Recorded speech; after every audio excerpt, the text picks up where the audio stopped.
국정원의 인사자범과 파벌 싸움에 대해서는 간헐적으로 기사들이 나오는 바 있습니다. 하지만 알려진 것보다 훨씬 더 뿌리가 깊고 복잡하다고 합니다. 그동안 국정원에서 무슨 일이 있었던 건지 김정우 기자에게 자세히 물어봐드리겠습니다. 자, 김 기자도 이번에 대통령 해외 순방 취재 다녀왔잖아요. 네.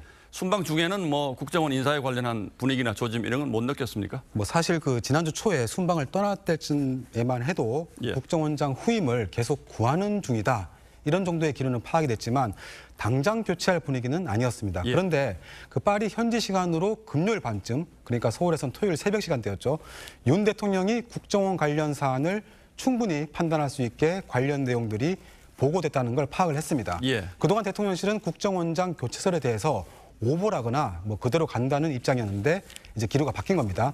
결국 김 원장이 전반적인 상황을 2개 버전의 보고서로 종합해서 순방 직후에 대통령에게 보고를 하려고 했지만 그 전에 경질되면서 성사가 되지 못했습니다. 어쨌든 대통령의 결심은 파리에서 있었다 이렇게 봐야 되겠군요. 자, 그 이유를 두고 뭐 여러 언론마다 해석들이 조금씩 다른데 우리 김 기자가 취재한 결정적인 이유나 배경은 뭡니까? 일단 말씀하신 대로 그 언론마다 제각각 보도가 나온 점도 이번 경질에 영향을 준 걸로 보입니다. 무엇보다 그 보안이 생명인 국정원에서 내부의 알력 다툼이 중계 방송을 하듯이 언론에 보도된 것을 윤 대통령은 아마 이제 기강회의로 판단을 한 것으로 전해졌습니다. 그 또 다른 배경으로는 그 이번 파동 와중에 김기현 원장이나 권춘택 1차장을 둘러싼 각종 제보가 대통령실에 쏟아졌던 것도 영향을 준 걸로 보입니다. 특히 권 전 차장의 경우에는 그 일부 기업인들과 부적절한 접촉을 했다는 제보에 대통령실 지시로 국정원 감찰까지 받았는데 이런 상황들에 안보실까지 연결했다는 얘기가 나오면서 윤 대통령이 어느 한쪽 손을 들어주기 어려운 상태가 된 걸로 보입니다.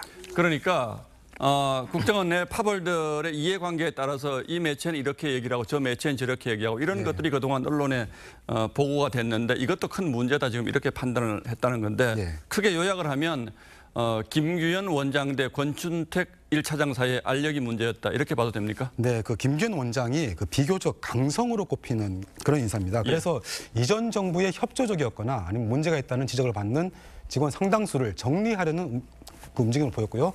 이런 과정이 지나치게 과하다고 보는 그룹이 있었던 게 사실입니다.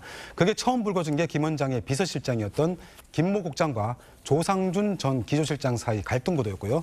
일단 지난해 10월 조 전 실장의 사퇴로 일단락이 됐죠. 그러나 지난 6월에 김 국장이 인사를 전형했다는 의혹이 제기되면서 대통령이 1급 인사를 번복하는 일까지 이어졌고 이 파동의 여진이 계속되다가 결국 수뇌부 3명을 경질하는 것으로 정리가 된 겁니다.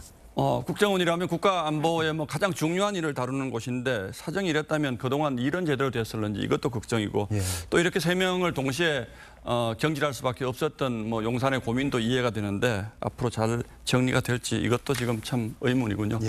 김정우 기자 잘 들었습니다.